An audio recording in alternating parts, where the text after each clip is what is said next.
اليوم باش نحكيو على بروميير مارك مونديال إبسون اللي جابت لكم امبريمونت من اعز ما فما في الجام برو. امبريمونت إبسون ايكو تانك ال 6550 فيها 4 فونكسيون، تعمل امبريسيون سكان وفاكس وفوتوكوبي.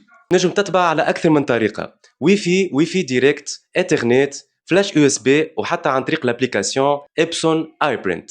العباد اللي تعشق الاختبارات، الامبيرمونت هذه تنجم تطبع لك حدك شي 6500 ورقه نواري بلون، وحتى ال 4000 ورقه بالكولور. بالنسبه للريزرفوار، ريزرفوار انتجري تكنولوجي ايكو تانك. اش معناها ايكو تانك؟ معناها الاحبار ما يغطرش وما يقطرش. دونك لهنا الريزرفوار ترونسبارون، تنجم تشوف بيه النيفو نتاع الاحبار نتاعك، ويكون الكونسوماسيون نتاعك ايكونوميك وايكولوجي. الاكران يا جماعه حاجه بالرسمي تعجب على الاخر، خاطر عباره شد سمارت فون. هنا اكران تكتيل، ريفريش ريت عالي برشا، ولهنا عندك اكثر من فونكسيون نجم تتحكم فيها في الاكران هذايا: الكوبي، نوميريزاسيون، الفاكس. نجم تدخل بارامتر نتاع الفلاش يو اس بي، تتفقد البوات ميل نتاعك، ولهنا عندك اكثر من حاجه تنجم تمودي فيها. من الميزات اللي فيها انه تنجم تقبل حتى ال 550 ورقه. كيفاش؟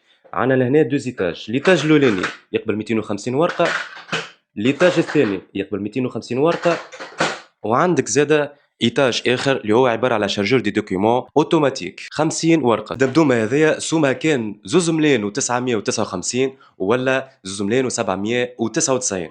اكيد تنجم تشتريها على اكثر من طريقه، تنجم تخلص على 3 مرات سون فري، ولا حتى على 60 شهر، معناها على 5 سنين. فيها جارانتي عام كامل، ولا تنجم تعمل له اكستنسيون حتى ل3 سنين.